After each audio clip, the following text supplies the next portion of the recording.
EPP iron-ons, a pack of 100. I'm actually going to need 115 for my project, so I'll grab another pack shortly.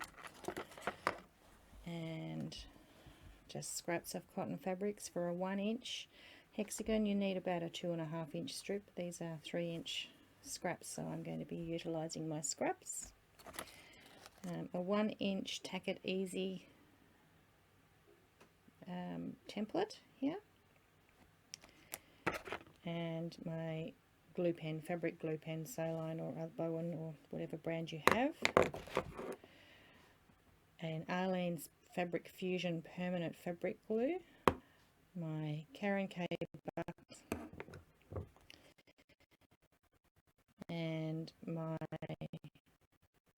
modern hexie, can't see that very well, modern hexie placement guide there. So there's a 3/16 or there's a 2/16 or a 1/8 placement guide